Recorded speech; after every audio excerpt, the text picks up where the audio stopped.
You nearly died in a brutal knife attack. It would have been a Stanley blade. Tried to run off and chase them. The cops have just grabbed me. They've told me that my face in a bad way. Me being me, I've been like, I'll go home and put a plaster on it. The cops have been like, gonna need more than a plaster, and he laughed at me. Rushed into A&E and stuff. 10 doctors around me, cutting my clothes off. Whenever they're stitching me, like blood squirting, hitting the ceiling. An inch lower, and I had it bled out in 12 seconds. Being stabbed or sliced in the face, not many people can come back from this. But the next podcast guest, Caoimhin Agyarko, done exactly that. Also known as BlackThunder, he's got ambitions to become the first black world champion boxer from Belfast. Power, strength, agility, speed, the guy's got it all. He's a gentleman outside of the ring, but the moment he gets inside that ring, he's a force to be reckoned with. Really good episode, really good chat, very, very entertaining and insightful. Be happy and never content.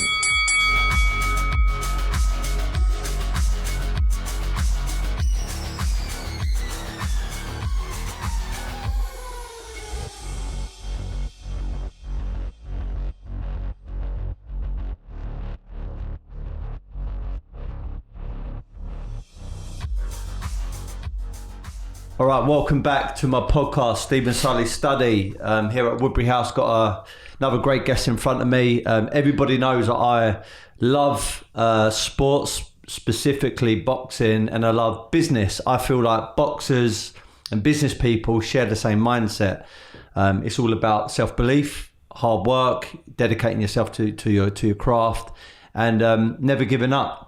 I think the next man in front of me is the epitome of that, for not only stories inside the ring, but also outside the ring. Now, I've pronounced your name a few times, CJ, and I'm going to try and do it here.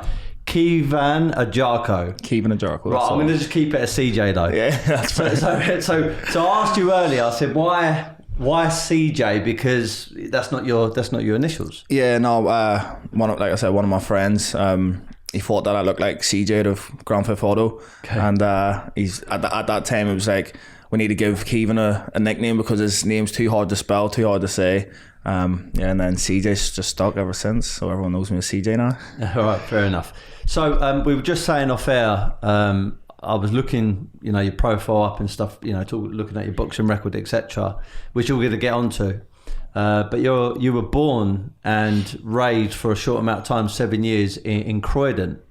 So that's, when you speak, and obviously, you're residing in Belfast, obviously over here in your boxing gym with the iBox team.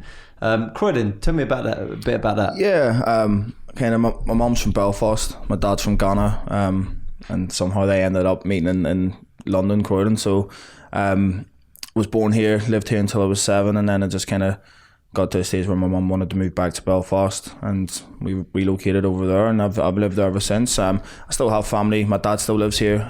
He still lives in London, and I've still got family in Croydon and stuff like that. So when I do come back to train in Bromley, it's good to be able to go back and see some of my family. Yeah, what's it like in Belfast? Because I've been to my granddad was from County Mayo. Okay. So I'm partly Irish myself, but I've only ever taken a trip to Dublin and County Mayo just the once. Okay. I've never been to Belfast, so I'd like to go over there once. What was it like? Yeah, Belfast, it's a small city. It's nothing like London. The people are really friendly, and it's, like I said, it's quiet, and it's real laid back compared to London. I feel like in London everyone's rushing to get somewhere and stuff like that, and it's very busy. So that's not Belfast. It's very quiet and laid back, like I say. And I don't know, for me, I just love it, just because people are just so much more chill back home.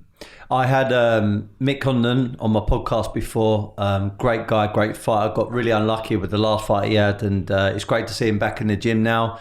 I believe he's going to become a world champion in the future because of his mindset. And it seems to be that a lot of Irish fighters, especially from Belfast, they've got this heart and this determination. Why do you think that is? I don't know, just the fighting Irish. It's just something in us that we were brought up fighting. I was a mixed race kid that moved to the heart of West Belfast, and in them time, I think it was 2005, 2006, there was no mixed race families there, and like we had English accents obviously, so it was a bit different. But just from moving there, just knowing the people, and it's always been like a fighting city. It's always like, even whenever when you play Gaelic or hurling, our sports, they're so competitive and want to win, and it's just have that fighting spirit. And I just think there's just something in us that are different than everyone else, and I think that's just the fighting Irish that comes out of us. And it's obviously Belfast and Northern Ireland have a history of fighting through the troubles and whatnot, and I think it's just come down through generations, and we've got that installed in us. Yeah, I remember asking the same sort of question to Mick, and he said to me, it's a little bit like small man syndrome. He said this was his version of it. He said because of that we want to make ourselves powerful and dominant, and I've got to say, you know, with the fighters and a lot of athletes, but specifically fighters, you know, if you ever get in a ring with an Irish fella, you're in for one hell of a ride, because there's no sort of off button. They just keep on coming forward, and it's a little bit like the Mexican style. I would say they're very, very tough people, and I think there's quite a family culture over there as well. Yeah, definitely. And I think like if you come from Belfast or Ireland, there's just we hold a lot of pride in where we come from, and we kind of I feel like everyone that's a fighter.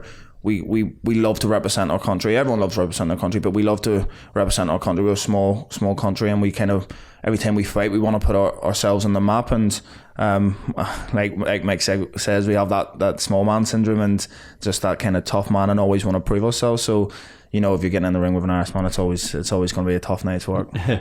So you were telling me that before you was a boxer fighter, you was actually a plumber. So talk to me about just before then, because, you know, you was at school. Was you always going to become an athlete? I mean, clearly not, because you went down the plumbing aspect, but was sports and fighting in the background somewhere? Yeah, listen, I've been fighting since I was 7 years old, been boxing since I was 7. And I was a good amateur, fought for Ireland and the World and Europeans, and boxing was always my number one priority. I always wanted to be a boxer, and I think I was round about when I was 14, I realised that I'm actually decent at this and I can make a career out of it. So I always said to myself, if I give it everything and it doesn't work out, then so be it. At least I know I've tried my hardest. And everyone used to say to me, you need a plan B, you need a plan B. And I just thought to myself, why not just focus everything on plan A, and if it goes tits up, then you can go and focus on plan B. And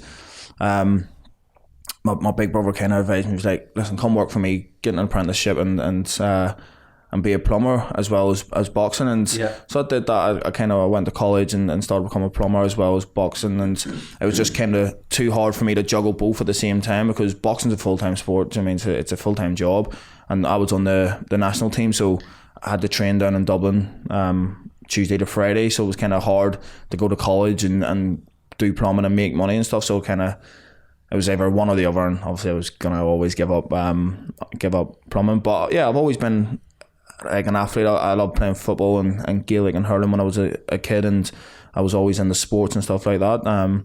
But once I got to about 17, 18, I knew that I kind of had to give everything to boxing if I really want a career out of it. Yeah. How long was you doing the plumbing for? I'd say I was doing it on and off 3-4 years. I was kind of in and out of it, but it wasn't a long period of time. Yeah. I as I mentioned to you as well, I was a plumber for like 3 years, nearly 4 years, and I resented it. And the thing that I always say about it is it was a good moment in my life, not because I enjoyed it, because I resented it so much I knew I didn't want to do it anymore, and it gave me the encouragement to go off and do something else. And I think sometimes when you do something that you really don't like and you're kind of sick of, it forces you to find a new chapter in life. And it's a bit like what you said, like it kind of probably secured your mindset, thinking that I want to become a fighter, I want to become a pro athlete, rather than giving it 80% and 20% to something else. Let's just give it 100%. And I think that's the only way you're going to become a success in life, by giving it 100%. Yeah, definitely, I agree. And I feel like for me it was like, what's the point of doing something that I don't love? I'm just wasting my time. Do you know what I mean? I'm giving I wanted to be a fighter, I wanted to be a boxer, and I was doing something else that was kind of not distracting me, but I could have been training a bit harder, or I could have been training while in doing plumbing. And it was, for me, it was like I was doing something I didn't love, and I do something that I love, and it was kind of it gave me that kind of motivation to make a decision. Right, it's either go and work a normal job or to be a plumber, or give it all up and just focus on boxing. And I did that, thankfully. I think that's the best choice I've ever made. Definitely. So look, you're 25 years of age. I'm going to read you out a quote here, yeah? I don't know if you said this word for word, but this is in the Daily Mail.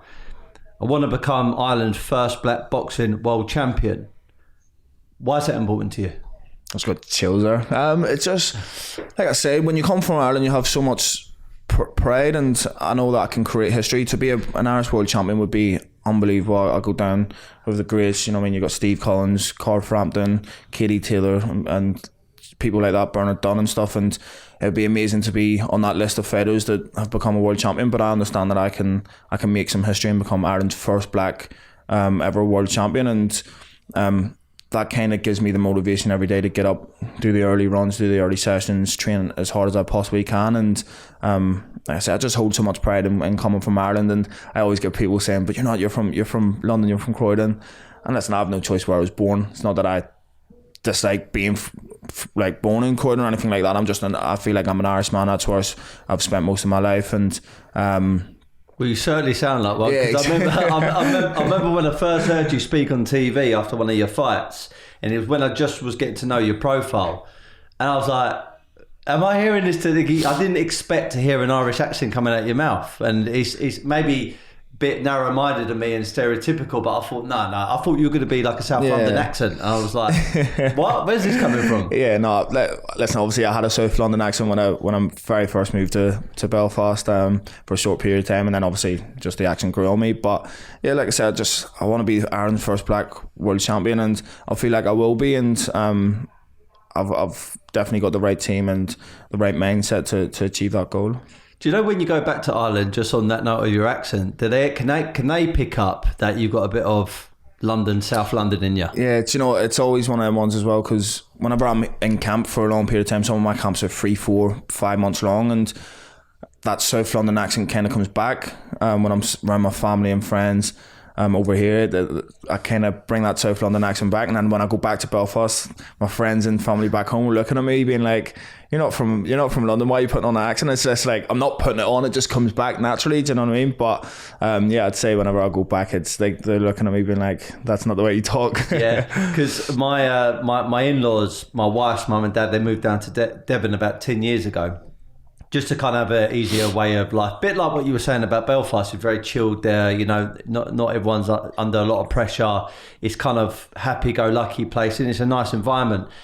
The father, Mel, he's not actually from South London per se, he's just on the fringe of it. But when he goes into the pub, they always call him the Cockney. He's actually far from a Cockney, but because they're used to that Devon accent, and he's got a slight South London twang in him, they call him the Cockney, which I think is hilarious. Yeah, no, that's the same with me. Like, I go back to Belfast after being here for a long period of time. My friends and family just looking at me, and they're all slagging me, saying I'm putting it on. I'm like, it's not. It's naturally comes back. It's nothing I can do about it. But it's not a bad thing. Yeah.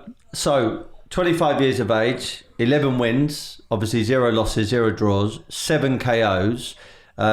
Being a fan of boxing and someone who's been following your journey, I can see, you've got immense amount of power. Very, very, very, I don't want to use the word talented because that would sound disrespectful, because you work really hard in the gym, but you've got this style which is going to be very, very hard to beat. But with all that in mind, that was nearly not your life, because in 2017, I'm reading a quote here again from the Daily Mail, you nearly died in a brutal knife attack in Belfast 2017. So if you don't mind me asking a bit more about that, I mean, is it as simple as just a knife attack, or was there something premeditated behind it? Yeah, no, it was as simple as a knife attack. I'd come back from a multi-nation tournament in Paris. I was still amateur at this time, and I was out with my ex-girlfriend, and we were kind of not celebrating because I wasn't drinking, but it was meant to be like just a chill night out, let the hair down a bit and have a good time with friends. And then I was meant to fight a week after against America, and ended up leaving the club early and went round the McDonald's to get some food, which I probably shouldn't have been having. And yeah, it wasn't premeditated or anything like that. It just happened. I think someone had threw a McDonald's cup, and it unfortunately hit me and went over my ex-girlfriend. And obviously, me being a boxer and fighter, I want to know who's done this. Do you know what I mean? So I've stepped out, asked them, like, there was loads of people in town, so I've just shouted who threw that. Nobody said anything. I've someone that I recognised, I was like, do you know who threw that? He was like, yeah, them is over there. And I've looked over and there's like 20, 30 of them. I was like, right, okay, this is gonna be fun. So I've walked over and been like, what are you playing at? They said it wasn't them, and gone into a bit of an argument. They were like, well, what are you going to do about it? And I was like, I'll smash you about this place. And like, no, you won't. I was like, they were like, go. So I went to take my watch and my jacket off. I've looked. I was only with my ex-missus a week that day, and I looked to the left of me, and she was taking her watch and jacket off. So I was like, fuck, all right, I can't put her through that. And so I was like, you're idiots. And I've walked away. And obviously they've just kind of walked towards me, and it's just started a big fight. I can't remember getting stabbed or anything. I just, from that moment where the fight started, I remember getting hit with a bottle, and I've never been dropped in my life in the street or in a ring, touch wood. And I just remember hitting the floor and smashing my head off the ground. I just felt like I was rocked, like I've been punched very hard. And I remember just thinking to myself, if I stay down here, I'm going to get my head kicked in. So I got up and just instantly chased him. And then the only thing I can really remember after that is I'm on top of one of them punching him, and my ex has pulled me off, been like, right, that's enough. And then she's noticed that I've been stabbed. And yeah, then obviously just the cops have came, and I didn't think it was, because she didn't tell me I'd been stabbed. She'd just been like, your face is in a bad way. And obviously being a boxer, I thought, right, if I've ever got a swollen eye, a bruise, or a small cut somewhere, do you know what I mean? I'm fine, I feel fine. I'm like, I'm alright. And they've run off, because obviously I've been attacked, so I'm like, right, okay, I'm not leaving that at that. It's 30 on to one person. And then I've tried to run off and chase them, and then the cops have just grabbed me, and obviously they've told me that my face in a bad way. Me being me, I've been like, I'll go home and put a plaster on it. The cops have been like, you're gonna need more than a plaster, and he laughed at me, and then I kind of looked down and seen all the blood, and I was like, this is bad. So yeah, I kind of, in that moment, I didn't know what to think. I felt embarrassed, because I'd kind of felt like I'd been violated in a way, and that's never happened. Obviously, being a fighter, being a boxer, having a lot of pride and some sort of ego, I kind of felt like I was violated. Yeah, and I just didn't know what was happening. I just kind of, everything was up in the air. Do you know what I mean? I've just been stabbed, don't know how bad it is. I'm meant to fight a week out, like next week. I'm hoping that it's not that bad and I can still fight. Like, boxing's my life, do you know what I mean? I've done this since I was 7 years old, and I just remember sitting in the ambulance just shaking my head, couldn't even look at my ex-girlfriend or anything, and just been like, I've completely fucked this up for myself, do you know what I mean? And then at that stage I didn't really know how bad it was, obviously. I felt fine, I wasn't in any sort of pain. Obviously if there's a lot of blood on me, but I'm okay. I feel like, patch me up and I'll fight next week, I'm good. But then obviously once I've been rushed into A&E and stuff, I've realised how bad it is. I've got like 10 doctors around me, cutting my clothes off, putting stuff in my arm. The main doctor was like, right, we can't give you any anaesthetic, we need to get this closed now. And like they're ringing for blood transfusion and stuff like that, and I'm just lying there thinking, fucking hell, what's this about, like?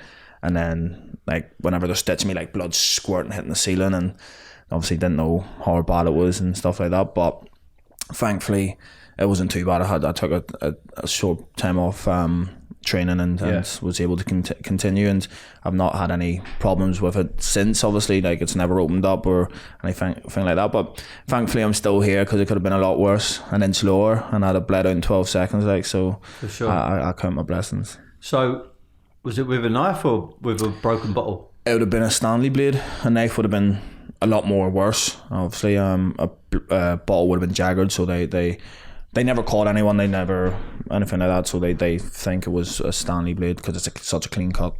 So you got the scar on your face here, and then anywhere else? No, just there. Yeah, just stabbed down the side of my face. And none on the arm or on your body? No, nowhere else. Yeah, well, count your lucky stars, because it could have definitely been worse. Exactly, that's it. I remember I was lying, before I went for surgery, I was lying in the hospital bed, and my friends and family around there, and then one of the specialists has come in and been like, right, we're going to bring you for surgery soon. I was like, can I ask you a question? When can I be back in the gym? Will I be able to like be back in the gym next week or 2 weeks or what? And she just looked at me and was like, you're an inch from bleeding out in 12 seconds. You're going to be out of the ring for a while. So I kind of was like, fuck's sake, like, it's madness, you know what I mean? And because I felt fine, like I wasn't in it, even after like getting surgery and everything, I was fine. I just wanted to train, just wanted to be back in the gym training, and I think that was the hardest part for me. Other than getting stabbed's not nice and near losing my life and whatever else, it wasn't a great experience. But the hardest part for me was the 3, 4, 5 months after it. Not being able to train. Anytime that I did try and train, I was getting like lightheaded and feeling fainty because I'd lost so much blood, and obviously it takes a while for your body to go back to normal, and that was the hardest part for me, not being able to train and being in the gym. I felt lost. I didn't, you know what I mean? I was putting on loads of weight. When you go from training 2-3 times a day every single day, near enough your whole life, to not being able to for 5 months, it's obviously mentally it's very, very tough. Well, the article and a few other sort of snippets I've read is, you went into a period where you feel, say, like, I know, like slightly depressed, anxiety about the uncertainty about where things can go. I mean, you must have realised that it wasn't so bad where you're going to recover and get back in there, but it was that period in time where you're thinking, man, I've lost my routine. Yeah, it was like, there's a lot of things, in that period of time, there's a lot of things going through my mind. One being that I seek revenge, or that I keep on the straight and narrow and stick to the plan. Because I seek revenge, someone's getting hurt and I'm possibly going to jail. Or do I just continue my career, just let time go on and kind of recover and set out to do what I plan to do, and that's become a world champion. Obviously, I was putting a lot of weight on. A lot of people had hit the media, I couldn't believe, I had Michael Buffer tweeting me, Tyson Fury, at the time, these were big stars for me, do you know what I mean, still are. And it hit the media, and then in Belfast, everybody knew about it, so anywhere that I went, it was like, oh, you're the one that got stabbed at this, do you know what I mean, let's see your scar and whatnot, and it wasn't a nice feeling, do you know what I mean. I was in a real tough, dark place, and it was very, very mentally challenging for me. I feel like I hit rock bottom at a stage, and very, very suicidal at stages, and it got to the point where I had to go seek professional help. And being a man, and I mean, you yourself, you have pride and some sort of ego. I don't need to speak to anybody, I can deal with this myself, do you know what I mean? And at that time, I never faced anything like that, didn't have any mental health issues, do you know what I mean? I was a young kid that was just living the dream of being a fighter, and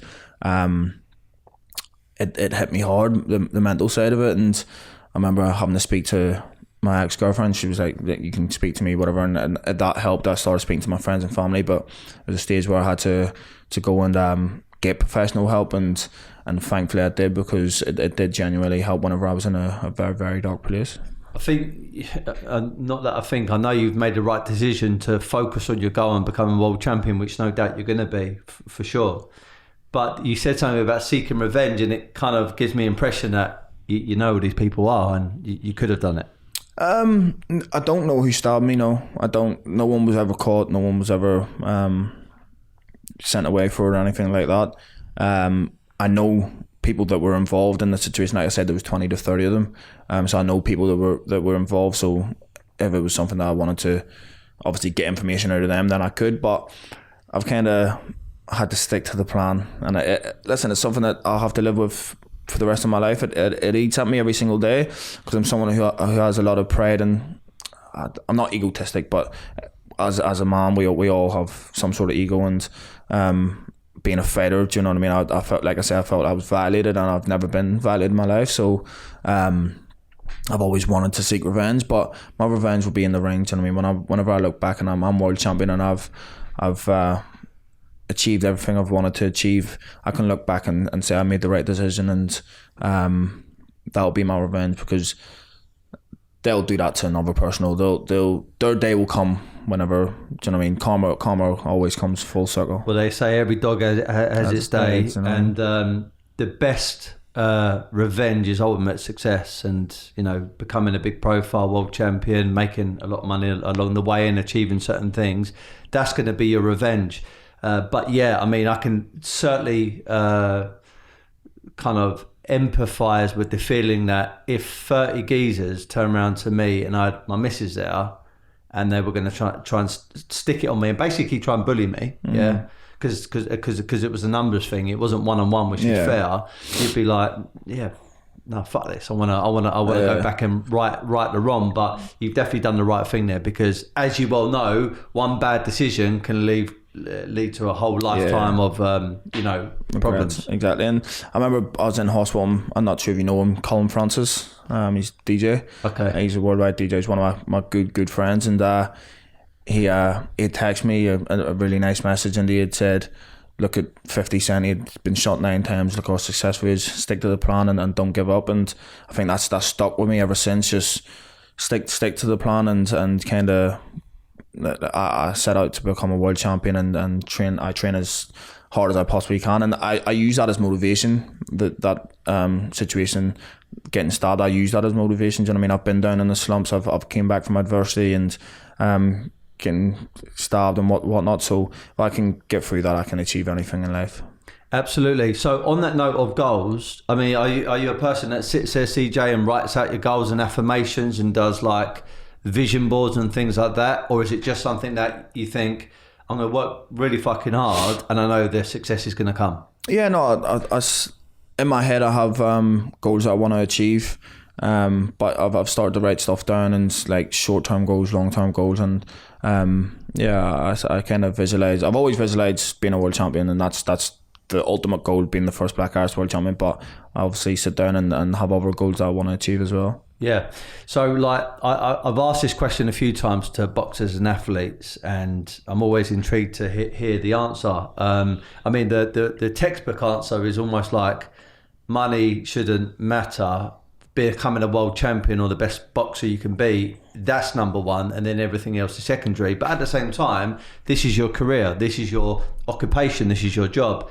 No doubt, if you haven't got family now, you're going to have probably family in the future, and looking after them and the legacy and everything else, and it's going to be very, very important. And that's only really supported by finances, unfortunately. So how important is making money, and a good amount of money from the sport, important to you? How important is that?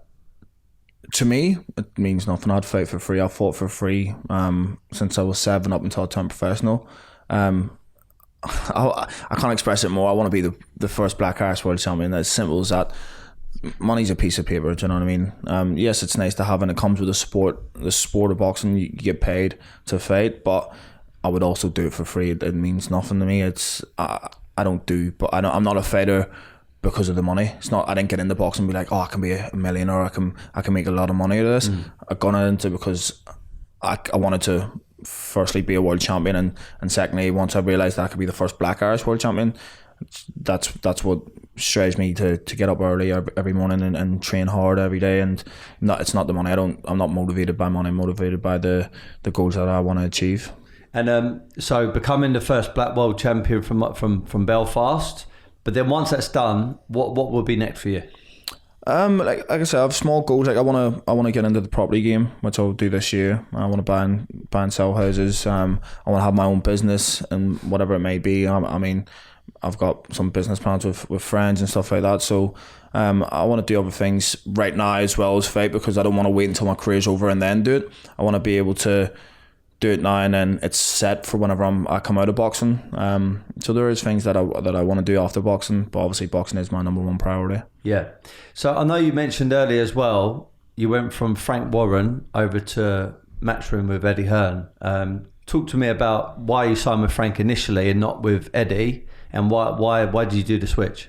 Yeah. So like I've been pro, I think 3.5, near 4 years now, and whenever I went to the iBox gym to train and stuff, there was a couple of offers for me at the start, and Frank had offered me a very good contract. And Eddie, there's an interview where Eddie says he got offered me whenever I was only turning pro, but he didn't know who I was. I was an unknown quantity, and he didn't send me. I'd signed with Frank, and he'd then seen me fight and said to himself, fuck, I've messed up. So he always says that he got a second chance, and you don't really get that in life. So yeah, I'd sign with Frank at the start. It just made sense for my career. Obviously Eddie didn't want to sign me at that stage, but I was still with a big promoter, getting decent money and stuff like that. And then my deal was coming up with Frank there last September, October, and it was one of them things I felt like I needed to change. Their plans didn't really align with mine in terms of I wanted to go back to Belfast and become a star and headline shows there and kind of replicate what Frank or what Carl Frampton has done in Belfast, headlining big shows. And like I said, I'm a whole lot of pride in coming from Belfast and Ireland, and I want to go back and give the fans big nights. They've supported me through my whole career, boxing, getting stabbed and whatnot, and they come over and watch all my fights. So I want to go back to Belfast and headline shows there. And Eddie has that same vision for me, and not only that, he wants me to become a global star. He feels like I'm somebody that can be a worldwide superstar. So it was kind of an easy decision for me to sign with Eddie, and thankfully everything's been going well. Ever since I did, I've been with him just under a year now, and I'm 2 fights in with two very good wins. Picked up my first title win in the WBA International and stuff, so everything's going well. I'm going to ask you a bit of a question that might seem like I'm trying to antagonise, but I'm just want to ask, who do you prefer being under? Eddie Hearn. Eddie Hearn. Without doubt. And why is that? Even when I was with Frank, Eddie's the best promoter in the game.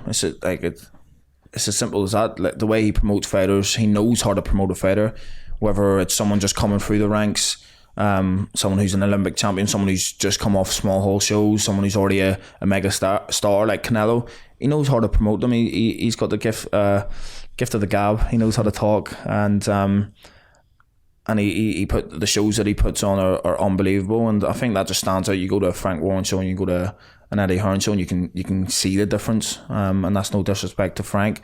Listen, Frank did a lot for me in terms of it got me to 9-0 and got my name out there and stuff like that, but I feel like Eddie Hearn's the best promoter in boxing, and I think it's just a new generation of promoting fights, and Eddie understands that, and I don't think Frank does. I think also Eddie appears, and I'm just speaking from an outsider, I'm not saying this is absolute fact, but it appears that Eddie's kind of picked up the whole social media a lot quicker than Frank Warren and maybe his team have done. And what I mean by that, you feel like you can connect with Eddie far easier than you could with Frank Warren. I feel like I still don't know, even though I'm 36 years of age, I've done boxing myself, I've been following boxers for a long time. I still don't feel like I really know Frank Warren that well. But with Eddie Hearn, he seems like a pal. Even though he doesn't know me, I don't know him. He just comes across so relatable. And I think that's important in today's age. Yeah, definitely. And I feel like maybe the age plays a big factor there. Obviously, Eddie's young, very young, and Frank's not. Listen, Frank's was an unbelievable promoter and still is one of the biggest promoters in the game. He's a Hall of Fame promoter, and he's promoted some unbelievable fighters like Mike Tyson, Nassim Hamed, stuff like that. So, but like you said, it's just a different era now, and Eddie knows how to interact with the fans, and he knows how to sell fights, and that's why he's the best promoter in the game. Something that a lot of boxing fans, I believe, were very against at the start, but they seem like they're coming around to the idea. Eddie Hearn started picking up the whole YouTubers, that kind of stuff. Being a professional athlete, being a professional boxer, what's your take on this new wave of demographic of boxer coming into the sport? Do you think it's good for the sport? Do you think it's bad for the sport? Where do you sit with it?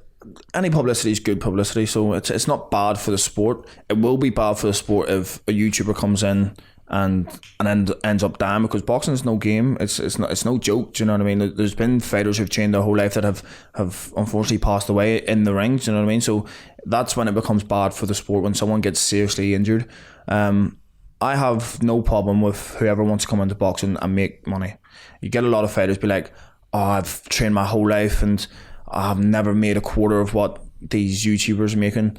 These YouTubers used the free platform that everyone else has, Instagram, YouTube, Twitter, Facebook, to promote themselves, get their name out there as big as they possibly can, and then went into a different sport to make more money. It's as simple as that. You have the exact same platform. Don't cry about it because you're not promoting your own self. Do you know what I mean? If you're not willing to put the work in to get your own name out there, don't cry about it. The problem I have with YouTubers that come into boxing is disrespecting the fighters that are in the game. You mean, you got Jake Paul. Listen, fair play to him. He's making unbelievable money, and if he's serious about boxing and wants to achieve something in it, who am I to knock him? Who am I to tell him he can't come into the sport of boxing? But don't come in and start slagging off fighters that have literally dedicated their whole life to this game. Do you know what I mean? Boxing is, like I said, it's a very tough sport, very dangerous sport, and I don't like the disrespect. I don't like when fighters themselves disrespect other fighters, so I wouldn't stand for it from a YouTuber. So that's the only problem I have with it. Well, I mean, according to Eddie Hearn, Jake Paul recently was talking about taking on Canelo. I mean, do you think he's completely deluded, or do you think he actually has that self-belief where he could beat Canelo Alvarez? No, he's completely deluded. I mean, not in a million years will Jake Paul beat Canelo Alvarez. Jake Paul wouldn't beat a 50 or whatever 55-year-old Mike Tyson, never mind a prime Canelo Alvarez. And he says, give me 3 years and I'll do it. I mean, Canelo's 30, 31. In 3 years he's still going to be in his prime. There isn't a chance that you're going to beat Canelo Alvarez. Listen, I understand that you got to, closed mouths don't get fed. You got to sell it, you got to talk it, you got to hype it up, and that's what Jake Paul is so good at. He come from YouTube, he knows how to talk, he knows how to sell it to the fans and get them to believe him, but it would never happen. You got to be realistic with yourself, do you know what I mean? And I hate when people like Jake are just delusional and stuff like that. But listen, fair play to him, he's getting people talking about him, and that's what it's all about. He's people talking about him, he's making money, and fair play to him. If the opportunity come up for you to fight someone like a Jake Paul, would you? Yeah, and I wouldn't even do it for money. I would probably put the money that I would get from it, I would give it to charity. I would do it for free, 1,000,000%, because it would just make a statement. And my kind of profile is going to grow regardless, so I'm going to make money in the end of it. But it wouldn't be for the money. A lot of fighters I've seen said that they'd fight Jake Paul would be the easiest payday of their life. I wouldn't do it for the money. I'd do it for free because I know he's not going to beat me. Like, it wouldn't last. Jake Paul wouldn't last 2 rounds with me. It's as simple as that. And that's being generous. Do you know what I mean? Like, he wouldn't last 2 rounds with me. And so yeah, 1,000,000%. And that was going to be my next question. And again, this is all hypothetical, and I don't believe it's ever going to happen. But how would it go if you fought him? See, there's a part of me that would want me to go out and make a statement and do it get him out of there very early. Then there's another part of me that would love to toy with him and leave him in there for a couple of rounds and then like slowly punish him. Do you know what I mean? Unless I just caught him with a shot and he went over. But I don't know, it's one of them ones where they just be on the night, see how I feel. They'll go out and they'll put him away early, or they'll give him a couple of rounds and kind of make an event of it and play with him. Yeah, I would like to see it. On that note though, any vendettas, anyone that you look at in the boxing game and think, you know, they're on my path and I'm going to destroy them when I get there? Or you're just like, you know what, I don't get emotionally tied to it. I'm just in this sport. I'm going to beat whoever's in front of me. I'm going to work hard. I'm going to train fucking hard. And whatever's going to be is going to be. No one's on my radar. Everyone says this, who do you want to fight next? Who do you want to fight next? And I actually put a tweet up the other day and I says, I'm in competition with nobody but myself. Until I'm in that ring face to face you, that's when it becomes competition. Anything else, I'm not. Do you know what I mean? I'm striving to be a better Caoimhin Agyarko every single day. I don't look at someone else and be like, I want that, or I want to be them, or anything like that. I understand that there's people in my way of getting to the top, and we'll have to cross paths at some stage, and I'll have to go through them. But I don't look at anyone and be like, I want everyone in my weight division. I support them. Do you know what I mean? I want them to do well and whatnot. I'm a competitive person, but I'm not in competition with them. I'm in competition with myself. Do you know what I mean? To better myself, and until the day that we face each other, then it's between me and you. But other than that, it's between myself right now, and I want everyone to achieve and do well until it comes to me and them facing each other in the ring. But there isn't anyone that I look up right now and be like, I want to fight them. And there is a couple of domestic fights, and when I say domestic, I mean Irish domestically. Everyone keeps on saying, oh, why are you not going down the British route? And I'm not a British fighter, simple as that. So but yeah, there's like, you got Jason Quigley, Spike O'Sullivan, Luke Keeler, people like that I would love to go back to Belfast or Ireland somewhere and have an all-Irish domestic dust-up with them. But whoever's put in front of me is put in front of me next. I don't go to my team and say I want him next. They come to me, say this is who you're fighting. That's fine with me. Do you literally have, because you come across like this, right? Do you literally have the raw belief that anyone right now who's put in front of you can beat? Like, is that literally your belief? Yeah. Like, let's just say Eddie Hearn just said, do you know what? I've actually just done something where I've got Canelo Alvarez can actually fight you next. Would your belief still be the same? Without doubt. I never doubt myself. I know how hard I train. I know what I put in into the gym. And the thing is, a fighter can be faster, stronger, technically better than me. They can have it all, but no one outthinks me in there. I adapt so quickly. A fight could be not going my way, and I will adapt as quick as possible, and I will change the fight up, whether I have to start boxing and use my natural talent and technical ability to out point them or whatnot, or whether I have to change it up and become a brawler and kind of seek and destroy and go forward and hurt them. I can do it all. I'm not a one-dimensional fighter, and this isn't me being cocky or big-headed. I've trained extremely hard, and I had a good amateur background where I had an unbelievable amateur coach that taught me not only how to fight but how to box and how to adapt. So I'm a fighter that can do a bit of everything, and I feel like anyone that's put in front of me, I'm confident that I'll beat them, because if game plan A isn't going well, I've got B, C, D, F. Do you know what I mean? I can change it up. So yeah, I believe that no matter who's put in front of me, I'll beat. So from amateur to where you are now, being undefeated pro and knocking out the majority of your opponents, getting KOs, what would you say has been the thing that, some of the characteristics, some of the things in your armour now that have really excelled since being an amateur? I feel like I've showed my power a lot more in the pro game than I have in the amateurs. I've yet to show how good of a technical fighter that I am in the pro game. It's crazy, because I want to show that I'm this slick kind of fast hand middleweight that not only hits hard but can use his footwork and head movement to beat fighters. And it's one of them ones where I keep saying to myself, every single fight, I'm not going out there to seek and destroy. It's going out there and we're going to show everyone how good of a boxer Caoimhin Agyarko is. And then I get in the ring and I hit them and they kind of cover up and they don't want to come and fight, so I have to then bring it to them. But I think there's a lot of things that I've changed in my style from the amateurs to the pro. I used to be a fighter that was always up on his toes and with that amateur style, obviously, and it was all about point scoring and stuff like that. But I've kind of settled into the pro game and started to use my power a bit more and my physical strength. Give us an insight to your daily routine, because I admire athletes, I really do. What you do is no joke, especially being a boxer, because what people fail to realise is it's not just the fighting you do on match day when you're actually in there fighting for a title or something. You're actually doing it in sparring, and you're doing it quite a lot, and you've got different people in your gym, and you go to different gyms and sparring different well-skilled and well-schooled individuals. So talk to me about some of those sparring sessions that you've done, and just a bit of an insight to your routine. Yeah, so a daily routine on normal, yesterday, I didn't spar, but I got up, I went for a 7k run. It's kind of boring because it's just repetitive, so I'll get up, have breakfast, go for a 7k run, back, relax, then I got training. Last night I had 20 rounds punching, which was very tough. So I'll go in and I did 10 pads, bag work, shadowboxing, skipping, ab routine, and then I finished off with another 20-minute run.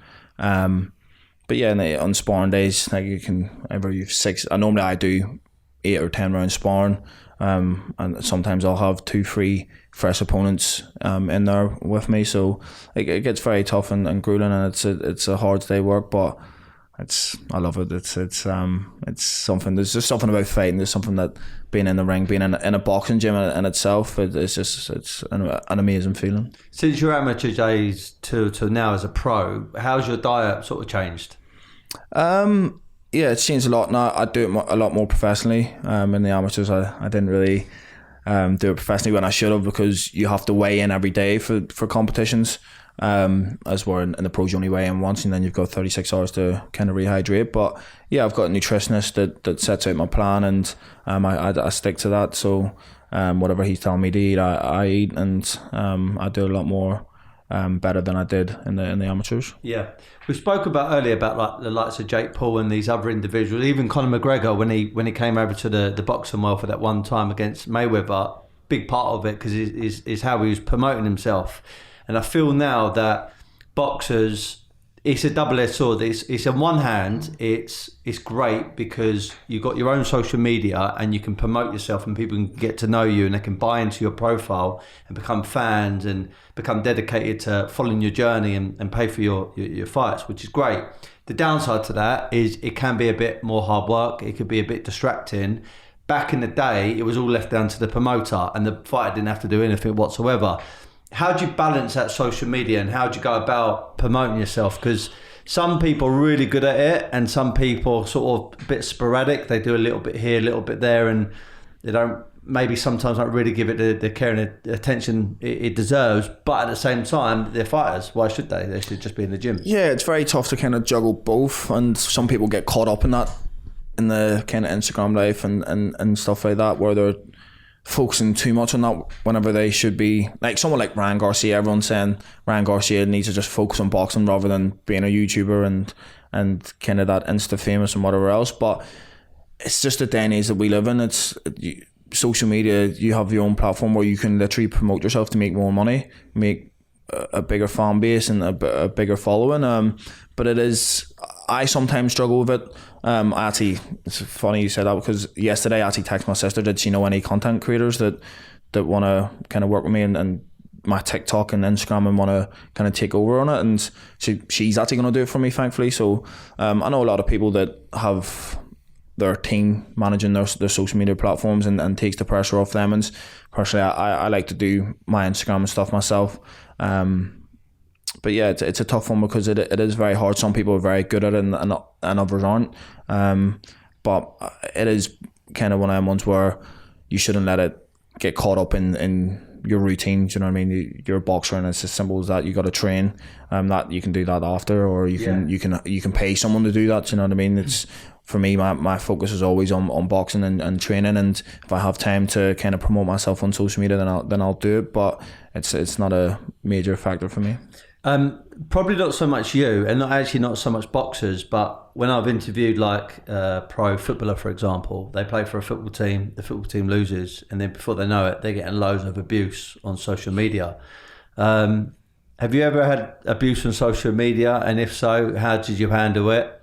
Every day I get abuse on social media. I laugh at it. It's actually funny. I'm not someone who takes things personal. It doesn't get to me. Actually, one of my teammates sent me a message yesterday, a screenshot of two people trolling her on social media, and I just sent a message back saying, like, don't let them get to you. Do you know what I mean? They're on social media behind a fake profile, trying to give you advice or telling you what you're doing wrong on something that they've never ever done. Do you know what I mean? They've never probably been in a boxing ring in their whole entire life. I said, we're winning and we're getting paid for doing it, so don't focus on them, just continue to focus on yourself. And one thing that I love doing is I get so much satisfaction out of blocking people. See, I see one negative comment and they're gone. It's just so, like, I don't have to see that. Do you know what I mean? I don't have to have them on my social media. You get people that go back and forward constantly, and someone like Sonny Edwards who goes back and forward with people constantly, and he's good at it. It actually, he's the kind of the Eminem of the boxing world. You don't want to beef with Sonny Edwards. He'll just ruin you. So some people deal with it very well, and I know others that don't, like, they physically can't deal with all the hate and trolling that they get, and they let it get to them and get them down and stuff. With me, I don't care. I genuinely don't. I don't care about anyone's opinion. As long as I'm happy and I'm doing what I'm doing, and as long as my team's happy with what I'm doing and how I'm performing, then that's all that really matters to me. What my team, my family think, my closest friends. But anyone else that I don't know is on a fake profile on social media, I really don't care. Like someone said the other day, I put a video up of me doing the pads, and it was like, oh, this guy's always on social media doing slick work, but all this fancy stuff, but never does it in the ring. So then I posted 2 videos to him of a combination that I had worked on in training camp, and I did the exact same combination in a fight and stopped Jed Smith with it. And then 2 fights ago I did the exact same combination, a right hand left hook, working on it on the pads, and then stopped this guy with it as well. So people think that whenever I'm posting on social media that it's all for show or whatnot. What I practice in the gym is what I do in the ring as well. Do you know what I mean? I'm not doing this to get likes or anything like that. This is what I do. Do you know what I mean? I train really hard and practice stuff in the gym to then go and replicate it in the ring. But people don't see that, and people just like to go on and troll you. And like I say, I don't care about anyone else's opinion. Do you ever get being from Belfast, being mixed race, has anyone ever come at you and been trying to be racist or prejudiced from where you're from? Because I've seen that a lot with some of my guests, and some of them are not as resilient as you. Some of them are quite, maybe a bit vulnerable, and then it plays on their mind. So if so, how did you, I know you said you blocked these people, but is there any advice that you can give other people, like a younger demographic listening to this and thinking, I keep on getting people say racist or prejudiced stuff to me, and sometimes it gets to me? Yeah, I've had people come on and be racist to me or say stuff that isn't nice, and I just like I said, it's people's opinions. Everyone's got an opinion, or people like to go on and troll and whatever else, and let them. Don't let it get to you. Do you know what I mean? As long as you know what you're doing and the reasons you're doing it for. And I'm a proud black Irishman. It's simple as that. Someone has called me a black cunt on social media. If your opinion is, yes, I am black, okay, well, I'm mixed race, that's the right term for it. I'm mixed race. But if you think I'm a black CUNT, that's your opinion. Maybe I'm a cunt. Do you know what I mean? In your opinion, maybe I am. I don't care. I genuinely don't care. But I just try and look for, when people say negative things or anything like that, I try and look for the positive in it in a way of, maybe it's a personal issue within themselves. Do you know what I mean? Maybe they're struggling with certain aspects of their life, and that's why they've got to reflect on other people. But I'm not someone that let things get to my heart or my head. Do you know what I mean? I don't take it personal. I don't, especially if I don't know them. If it was a friend or a family or someone called me, then it becomes personal. Then it means something to me. Do you know what I mean? Then it's different, and I will take it personal. But if it's just some random person on social media that I don't know and they don't know me, and they're behind a fake account, it really means nothing. So one, I probably wouldn't respond to them if I would just block them, and two, I just wouldn't take it personal, wouldn't let it get to you. Last couple of things I want to ask you, CJ. So inspirations in the sport. I know you mentioned a few fighters before, but anyone that you're looking at right now who's currently fighting, I mean, like Tyson Fury, for example, just had that world title fight against Dillian Whyte, obviously sold out Wembley Arena. I think it was 94,000 in there, broke the Cole Froch and George Groves 2 stadium capacity record, which was fantastic. And then obviously you've got people like Usyk and Joshua fighting later on this year. Anyone like that really inspire you? Katie Taylor, she's from Ireland. I've been on training camps with Katie Taylor in the amateur days, and every time I speak to her, she's just one of the nicest people you could ever meet. And I remember I sent her a message congratulating her on winning her fight, and she replied and said, "Oh, that means so much coming from you, Keevan." I was thinking, coming from me, I'm nobody compared to who you are. Unified, undisputed world champion who's an Olympic medalist, multiple world titles in the amateurs, and it's just how humble she is. No matter how big she's gotten, she's so humble. But I just, someone like Katie who comes from Ireland, a small country, I look at it and be like, if Katie can achieve everything she has, then why can't I? You got people that like Tyson Fury, how I'm inspired by, kind of the mental side of it, where he hit rock bottom, and I can relate to that. He hit rock bottom for different reasons, obviously, but he went through a real hard mental battle and still become a 2-time world champion, dismantled Deontay Wilder and everything he's done after it. So I look at people like that for inspiration. Are you a boxing fan? Yeah. So like whenever a big fight's on, you're good. If you're not in a training camp or something, you park yourself up and watch it on TV. Yeah, definitely. I'm going to Boatsy Richards this weekend. Who's your favourite on that? Joshua Boatsy. Yeah. Do you know, it's tough because I don't know both of them personally. I've spoke to both of them, but I'm a fan of Joshua Boatsy and how he goes about his business. And it's similar to me. It's seek and destroy no matter what. Nice persona outside the ring, but as soon as you're in there is no friends, and it's get the job done. And that's I like the way he goes about his business. And he's a real nice guy as well. So I don't think it's going to be an easy fight in any way, shape or form. I think Craig Richards is awkward, and he poses a lot of threats. He's fought at world level against Bivol and give Bivol a tough fight. So I I think it'll be an interesting fight, but I do expect Joshua Buatsi to make a statement, and this being his real fight, that he's lets everyone know how good he is, because he has been questioned as he hasn't really had them step up fights. So I'm gonna go with Joshua Buatsi. Yeah, I believe he's going to win as well. So on predictions, what about the Joshua Usyk 2? Where'd you see that going? Usyk. And I'm a Joshua fan, but I'm not too sure that he can change his style to beat Usyk. I'm not too sure. Ever since he fought Ruiz and got beat by Ruiz, there's been something in his armour where he's not the same Anthony Joshua that goes out and seeks and destroys.